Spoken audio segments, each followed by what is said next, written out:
Captain Amarinder Singh Congress party के एक ऐसे ताकतवर कद्दावर नेता जिनके बारे में कहा जा रहा था कि पंजाब कांग्रेस कैप्टन की कांग्रेस है, उस कैप्टन अमरिंदर सिंह को छू मंतर कर दिया कुछ ही मिनट में, और कैप्टन ने इस्तीफा भी दे दिया। कैप्टन अमरिंदर सिंह की इच्छा के विरुद्ध नवजोत सिंह सिद्धू को राहुल गांधी के दबाव में कांग्रेस का प्रदेश अध्यक्ष पंजाब में बना दिया गया, और 72 दिन के अंदर सिद्धू ने उस कांग्रेस अध्यक्ष पद से इस्तीफा दे दिया, जो बड़े जतन से, बड़े जद्दोजहद से उन्हें सौंपा गया था। कैप्टन को लगातार लगता रहा कि उनका अपमान किया जा रहा है, उस सिद्धू को उनके सामने लाया जा रहा है, और सिद्धू कांग्रेस अध्यक्ष बनते ही कैप्टन को चुनौती देने लगे। कहा कि मैं वही चाहूंगा, जो मैं चाहूंगा वही होगा। वही हुआ। कैप्टन को हटा करके एक चन्नी को पंजाब कांग्रेस का सीएम बना दिया गया, पंजाब का सीएम बना दिया गया, और कैप्टन ताकते रह गए। लेकिन कैप्टन ने सिद्धू के लिए जिस ढंग की बातें कही थी, उसके कारण सिद्धू की राह मुश्किल हो गई। सिद्धू ने इस्तीफा जब दिया, कैप्टन उससे पहले दिल्ली आ रहे थे, किस प्रयोजन में आ रहे थे, लेकिन इतनी घटनाक्रम घटी। कल्पना कीजिए, कल भी कैप्टन अमरिंदर सिंह दिल्ली आए, और कल जब दिल्ली आए तो यह कहा जाने लगा कि उनकी अमित शाह से मुलाकात होगी, उनकी पीएम मोदी से मुलाकात हो सकती है, लेकिन कैप्टन ने कहा कि वो किसी से मुलाकात करने नहीं आए हैं। तो फिर वो वापस पंजाब चले गए। कैप्टन के प्रवक्ता ने कहा कि वो किसी से मिलने नहीं आए हैं। तो फिर 24 घंटे के अंदर कैप्टन फिर दोबारा क्यों आए? और अब की बार जब आए तो जो अटकलें लगाई जा रही थी वही हुआ, जिसके लिए उनके मीडिया एडवाइजर कह रहे थे कि ऐसा कुछ भी नहीं है। एक दिन पहले कहा गया कि कैप्टन अमरिंदर सिंह अपना सामान, जो घरेलू सामान है, वो इकट्ठा करने आए हैं, जो कपूरथला हाउस में है, जो पंजाब का, दिल्ली में जो पंजाब का सीएम का हाउस है, वहां से अपना सामान लेने आए हैं। इसे कैजुअल बताया गया। कैप्टन राज परिवार से हैं तो अखिलेश की तरह टोटी चोरी करने तो नहीं ही आए होंगे, कन्हैया कुमार की तरह एसी अपना उठाने के लिए नहीं आए होंगे। आखिर राजा हैं तो उनका रुतबा भी उसी ढंग का रहा होगा। वो अपना सामान लेकर के चले गए। कितना सामान लेकर के गए होंगे? कुछ सूटकेस उठा करके चले गए, तो फिर लौट करके क्यों आए और फिर आज वापस चले गए? कैप्टन अमरिंदर सिंह की 45 मिनट बताया जा रहा है अमित शाह से मुलाकात हुई, और अमित शाह से मुलाकात के बाद जब उनके मीडिया एडवाइजर से सवाल किया गया तो रविंद्र ठुकराल ने कहा कि कैप्टन अमरिंदर पंजाब में जो कृषि समस्या है उस पर विमर्श करने आए हैं। लेकिन कैप्टन अमरिंदर की विमर्श क्या राजनीति में सिर्फ इतनी हुई? अटकलें बहुत सारी लगाई जा रही है। अटकलें ये लगाई जा रही है कि कैप्टन सिद्ध और अमित शाह की ये प्लानिंग है कि पंजाब में क्या कैप्टन अमरिंदर सिंह को बीजेपी में शामिल करना ज्यादा बड़ा सौदा होगा, या कैप्टन एक अलग पार्टी बना करके बीजेपी के साथ बाहर से समर्थन करेंगे। एक कहावत कहा जाता है कि दोस्त जब दुश्मन बन जाए तो ज्यादा खतरनाक होता है। कैप्टन ने साफ तौर पे कहा गया, उनका अपमान 3 बार किया गया, और वो अपमान का घूंट पीते हुए कांग्रेस को बचा रहे थे। तो अमित शाह से मिलकर के वो क्या कर रहे थे?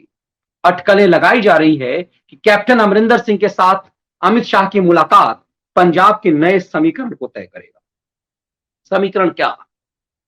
अमित शाह बहुत दूर की गोटी खेलते हैं, तो क्या अमित शाह ने कैप्टन को कोई टास्क दिया है? अमित शाह ने क्या कैप्टन को यह टास्क दिया है कि सबसे महत्वपूर्ण कि कृषि कानून को लेकर के जो 3 कानून है, जिसे एक तथाकथित आंदोलनजीवी गैंग काला कानून कहता है, उस पर कोई कैप्टन एक बीच का रास्ता निकालेंगे? क्योंकि ये आंदोलन पंजाब से शुरू हुआ और पंजाब की राजनीति पर ये किसान का मुद्दा ज्यादा प्रभावी है। तो क्या कैप्टन कोई तुरूप का वो इक्का लेकर के आएंगे जिससे इस किसान मुद्दे को लेकर का समाधान होगा? क्योंकि अमित शाह इस मामले से एक बड़ी लकीर खींचना चाहते हैं। उससे हट करके इस मुलाकात में इसको क्या टास्क मिला? बताया जा रहा है कि G23 के साथ कैप्टन को जिम्मेदारी दी गई है, एक बड़ा टास्क दिया गया है कि सोनिया परिवार से नाराज जो G23 है उसके साथ मिल बैठ करके एक बड़ी प्लानिंग बनाई जाए। मतलब इसके अंदेशा कम लग रहे हैं कि कैप्टन बीजेपी में शामिल होंगे। कैप्टन न सिर्फ पंजाब के लिए बल्कि पूरे देश में कांग्रेस के तोड़ का एक बड़ा आधार बनाएंगे। अमित शाह क्या ऐसी गोटी खेल रहे हैं? ऐसा बताया जा रहा है कि अमित शाह ने एक बड़ी प्लानिंग की है, और अमित शाह छोटी प्लानिंग तो ऐसे भी करते ही नहीं। तो क्या कैप्टन जो ये मीडिया अटकलें लगा रहा है कि कैप्टन अमरिंदर सिंह बीजेपी में शामिल हो जाएंगे, फिर पंजाब में जो कांग्रेस बीजेपी का आधार कमजोर है वो एक आधार मजबूत हो जाएगा, क्या इतना आसान है? क्या कैप्टन के बीजेपी में शामिल होने से ये दांव उल्टा भी पड़ सकता है? तो इसके बदले G23, जिसके कुछ लोग ऐसे हैं जो बीजेपी में शामिल तो नहीं हो सकते लेकिन बाहर कांग्रेस को तोड़ करके मजबूती दे सकते हैं, कांग्रेस को बर्बाद कर सकते हैं, जैसे कपिल सिब्बल हैं।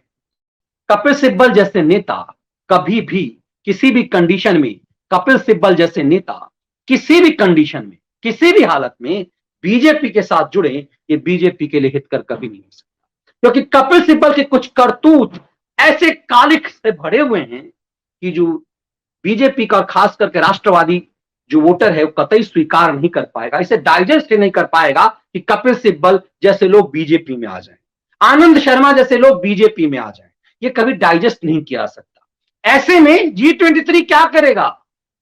कपिल सिब्बल तो बहुत नाराज चल रहे हैं, तो क्या ये सिर्फ इतना बड़ा मामला है कि कपिल सिब्बल की अमित शाह के साथ कैप्टन अमरिंदर की मुलाकात में कांग्रेस के साथ मिल जाएंगे कैप्टन, या फिर एक बिग टास्क, एक बिग प्लानिंग हुई है कि G23 को अब एकजुट करके कैप्टन एक नई पार्टी की अगुवाई करें, क्योंकि कैप्टन सबसे बड़े नेता हैं और उनके साथ पंजाब के कांग्रेस के एक बड़े नेता, लोकसभा में कद्दावर नेता, सुप्रीम कोर्ट में एक बड़े वकील, नामचीन और बड़बोले, अपनी चतुराई से अपने बात को रखने वाले मनीष तिवारी खुल करके सामने आए और ये कहा कि पंजाब एक सीमावर्ती राज्य है। मनीष तिवारी ने वही बात बोली जो लगातार कैप्टन बोल रहे हैं कि पंजाब एक सीमावर्ती राज्य है, बहुत संवेदनशील राज्य है और ऐसे संवेदनशील राज्य के साथ खेलना ठीक नहीं है। सीधा उनका हमला हाईकमान के ऊपर था। कांग्रेस में हाईकमान के ऊपर हमला इतना आसान भी तो नहीं है। मनीष तिवारी खुल करके आए, बहुत सारे नेता हिम्मत नहीं जुटा पा रहे, हिम्मत जुटा रहे कपिल सिब्बल, लेकिन कपिल सिब्बल बीजेपी में कतई नहीं आ सकते। बीजेपी में आएंगे तो आत्मघाती फैसला बीजेपी के लिए भी होगा। कपिल सिब्बल को तो बहुत फर्क पड़ता नहीं, क्योंकि कपिल सिब्बल जमीनी नेता तो है नहीं। तो ऐसे कंडीशन में इसकी संभावना कतई नहीं हो सकती कि कपिल सिब्बल यदि बीजेपी के फेवर में भी बात करेंगे तो ये उल्टा पड़ जाए। लेकिन कपिल सिब्बल, मनीष तिवारी, आनंद शर्मा, गुलाम नबी आजाद, शशि थरूर ऐसे नेता यदि कांग्रेस को तोड़ करके बाहर आते हैं, क्योंकि कांग्रेस का एक ऐसा वजूद हो चुका है, कांग्रेस ऐसी बर्बादी की तरफ बढ़ रही है कि उसमें किसी भी तरीके से एक मैसेज ये जाए कि दरअसल सालों तक जब से सोनिया कांग्रेस हुई है, सवाल इस बात का लेकर नहीं, सवाल एक है कि इस देश का अहित कितना कुछ किया है। दरअसल कैप्टन यही संदेश देना चाह रहे हैं, क्योंकि चुनाव पंजाब में है, इसीलिए कैप्टन का हमला नवजोत सिंह सिद्धू पर होगा। इसीलिए सिद्धू कांग्रेस से बाहर चला जाए, ये कतई कैप्टन नहीं चाहेंगे। अब कैप्टन ये चाहेंगे कि सिद्धू को मनाया जाए, सिद्धू कांग्रेस में रहे, क्योंकि आप हमेशा राजनीति में आपका विरोधी इतना ताकतवर जरूर होना चाहिए कि आप उसे गाली दे सके, इतना लिजलिजा कतई नहीं होना चाहिए कि आपके सामने वो कहीं खड़ा ही नहीं हो सके। इसीलिए विरोधी का भी ताकतवर होना जरूरी है। पंजाब में सिद्धू एक प्रतीक के रूप में जब तक नहीं रहेंगे, तब तक बीजेपी और उसके विरोधी के लिए, कैप्टन के लिए भी ठीक नहीं है। तो क्या सिद्धू के इस्तीफे में, सिद्धू के इस खेल में कोई बड़ा दांव है? क्या सिद्धू के इस्तीफे में भी ये बड़ा दांव है? क्या कांग्रेस को किसी सलाहकार ने कहा कि सिद्धू की अगुवाई में यदि कांग्रेस आगे 2022 का चुनाव लड़ेगी तो कांग्रेस बहुत घाटेबल होगी, क्योंकि राष्ट्रवाद का लहर बहुत तेज है और कैप्टन यदि सीधे ठोकेंगे राष्ट्रवाद को लेकर के तो कांग्रेस पंजाब में पूरी तरह से बर्बाद हो जाएगी। तो जिस सिद्धू के बड़बोलेपन का शिकार कांग्रेस हुई, इस सिद्धू को ढूंढना अब कांग्रेस के लिए बहुत मुश्किल हो जाएगा है। इस पूरे परिप्रेक्ष्य को समझिएगा तो आपको लगेगा कि कांग्रेस, ये अनगाइडेड मिसाइल जिस सिद्धू को कहा जा रहा है, उसका इस्तीफा भी एक प्लांटेड है। क्या उसका कांग्रेस अध्यक्ष होना, उसका सुपर पावर हो जाना पार्टी के अंदर, ये कांग्रेस के लिए ज्यादा आत्मघाती हो रहा है? क्या इसीलिए सिद्धू को कांग्रेस से हटाने की स्क्रिप्ट लिखी गई है? क्योंकि सिद्धू का पार्टी में रहना, सिद्धू का कांग्रेस अध्यक्ष के रूप में रहना, सिद्धू का सीएम उम्मीदवार के रूप में रहना, सिद्धू का सुपर सीएम बनकर के रहना, ये कांग्रेस के लिए ज्यादा घातक हो सकता है। तो क्या कोई पीके की टीम काफी इस ओर इशारा है कि सिद्धू पर फैसला जल्दबाजी में लिया गया, फैसला गड़बड़ हो गया? क्या जानबूझ करके सिद्धू को अपमानित किया गया है? क्या जिस ढंग से कैप्टन अमरिंदर सिंह हमलावर हुए, कैप्टन अमरिंदर सिंह ने जिस स्तर का बाउंसर फेंकना शुरू किया, क्योंकि आप देखेंगे कि कैप्टन ने सिद्धू के खिलाफ इस तरह का हमला तब तक नहीं किया जब तक कैप्टन ने इस्तीफा नहीं दिया।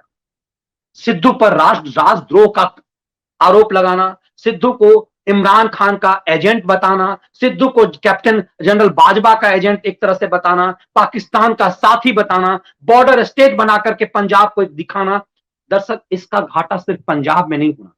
सिद्धू पर हमला कैप्टन सिर्फ पंजाब में नहीं करते, सिद्धू पर हमला उत्तर प्रदेश में भी होता। योगी आदित्यनाथ भी सिद्धू पर हमला लखनऊ में करते, गोरखपुर में करते, अलीगढ़ में करते, और इसका असर कांग्रेस की बर्बादी का कारण बन जाता